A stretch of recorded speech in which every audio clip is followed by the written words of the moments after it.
இந்த இடையில நம்ம எதை பற்றி பார்க்க போகிறோம் அப்படின்னா வந்து நான் எப்படி ஒரு தமிழ்நாடு கவர்மெண்ட் சைட்டில் ஒரு அட்மின் பேனலை பைபாஸ் பண்ணேன் அப்படிங்கிற பற்றின ஒரு ரியல் வேர்ல்டு பிஓசி தான் வந்து பார்க்க போகிறோம். ஸோ அதுக்கு முன்னாடி நீங்கள் நம்ம சேனலுக்கு புதுசாக இருந்தீங்கன்னா இந்த சேனல் நிறைய ரியல் வேர்ல்டு பிஓசி அண்ட் நிறைய லேப் வீடியோ வந்து போட்டிருப்பேன். இந்த ஒரு நீங்கள் செக் பண்ணலாம் பேர் டைமில் செக் பண்ணி பார்த்து. ஸோ நம்ம சைட்டாக பிஓசிக்கு வர போயிடலாம். ஸோ நான் எல்லா பிஓசிலையும் சொல்கிற மாதிரி தான் இந்த பக்கை நான் எப்போயோ ஒரு தடவை கண்டுபிடிச்சி ரிப்போர்ட் பண்ணி அவங்க இப்போ தான் ரீசெண்டாக பேட்ச் பண்ணியிருக்காங்க. ஸோ இது ரொம்பவே ஒரு சிம்பிளான கான்செப்ட் தான், பட் கன்ஃபார்மாக உங்களுக்கு தெரிஞ்சே ஆகணும். சரி, இவங்க யாருன்னா வந்து சம் ரேண்டம் சைட் தான், அது என்னன்னு எனக்கும் தெரியல ஆக்சுவலாக அவங்க என்ன பண்ணுறாங்கன்ட்டு. ஸோ அதாவது எலெக்ஷன் நடக்கும்ல, அந்த எலெக்ஷனுக்காக வந்து அந்த கோரிக்கை மீன்ஸ் தான் கம்ப்ளைண்ட்ஸ்லாம் வந்து சப்மிட் பண்ணுறதுக்கான ஒரு சைட் இவங்க.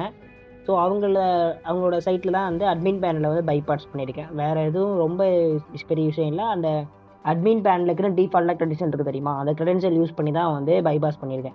நான் ஜஸ்ட்டு பிஓசி ரன் பண்ணுறேன். இதுதான் அந்த லிங்க்கு coplay.election.tn.go.in admin.com.login.php. சரி, நான் இதை ட்ரை பண்ணும்போது எப்படின்னா சும்மா ரேண்டமாக தான் ட்ரை பண்ணேன். பட் ஆனால் நான் ட்ரை பண்ண ஃபஸ்ட் இதுலேயே வந்து வந்துருச்சு. அது எப்படி அவங்க க்ரெடென்ஷியல் போட்டாங்க என்னன்னே தெரியல. ஆக்சுவலி அந்த டெவலப்பர் வந்து டெஸ்டிங் பேஸில் இருக்க சைட்டை வந்து தூக்கி லைவில் போட்ட மாதிரி இருந்தது. ஸோ இங்கே பாருங்கள், யூசர் நேம் வந்து அட்மின், பாஸ்வேர்டுமே வந்து அட்மின் தான். ஸோ அந்த பாஸ்வேர்டை வெளியே காட்டுறதுக்காக தான் இந்த இன்ஸ்பெக்ட் எலமெண்ட்டில் போயிட்டு இங்கே டைப் ஈக்குவல் டு பாஸ்வேர்டு இருக்கா, அந்த டைப் ஈக்குவல் டு பாஸ்வேர்டு போல் டைப் ஈக்குவல் டெக்ஸ்ட்டு மாற்றினா இங்கே வந்து இந்த புள்ளி இருக்கிறது போயிட்டு ஜஸ்ட் இந்த மாதிரி ஒரு சென்டென்ஸாக வந்து வந்துடும். சரி பாருங்கள், அட்மின்ங்கிறதா யூசர் நேமு, அட்மின்ங்கிறதா password. So that default credential அப்படியே வச்சு சைட்டை வந்து லைவில் விட்டுருக்காங்க. ஸோ அதான் வந்து பிரச்சனை. சரிங்க பாருங்களேன், லாகின் ஸ்டேட்டஸ் சக்ஸஸ்ஃபுல்லின்னு வந்துருச்சா. ஸோ மறுபடியும் லோட் ஆகிட்டு ஒரு சில டீட்டெயில்ஸ்லாம் வந்து உள்ளார இருக்கும். இங்கே பாருங்கள், அட்மினாக லாகின் ஆகிருக்கும். இங்கே பாருங்கள், புகார் மனுதாரனின் ஃபோன் நம்பரு, புகார் மனுதாரனின் பெயர், சங்கத்தின் பெயர், மாவட்டம், துறையின் பெயர். ஸோ இதெல்லாம் வந்து புகார் கம்ப்ளைண்ட்ஸ் கொடுக்குற ஒரு இடம். ஸோ கண்டிப்பாக இந்த வீடியோ லைவில் வரும்போது நான் இந்த டீட்டெயில்ஸ்லாம் வந்து கண்டிப்பாக ப்ளர் பண்ணியிருப்பேன். ஸோ அவ்வளோதாங்க. ஸோ இந்த பிஓசி வந்து ரொம்பவே செய்யுங்க.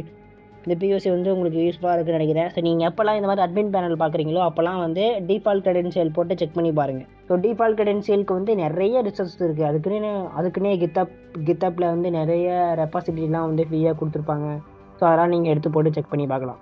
இதை வந்து நீங்கள் ஒரு ப்ரைவேட் ஆர்கனைசேஷனில் இந்த மாதிரி ஒரு அட்மின் பேனல் பைபாஸ் பக்கு ஃபைன் பண்ணிங்க அப்படின்னா வந்து உங்களுக்கு ரெகக்னைசேஷன் அண்ட் பவுண்டி வந்து ரொம்ப அதிகமாகவே கிடைக்கும்.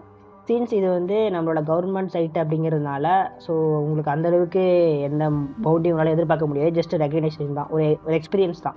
ஸோ அவ்வளோதாங்க இந்த பிஓசி வந்து. ஸோ உங்களுக்கு ரொம்ப யூஸ்ஃபுல்லாக இருந்திருக்குன்னு நினைக்கிறேன் நான் கண்டிப்பாக. ஸோ இந்த மாதிரி பிஓசி வீடியோ போடுறது கண்டினியூ பண்ணலாமா வேணாமான்னு சொல்லிட்டு அதையும் வந்து என்னோட கமெண்ட் செக்ஷனில் சொல்லுங்கள். அதேமாதிரி அந்த டீச்சிங் பிடிச்சிருக்கா பிடிக்கலையான்னு சொல்லிட்டு அதையும் கமெண்ட் செக்ஷனில் சொல்லுங்கள்.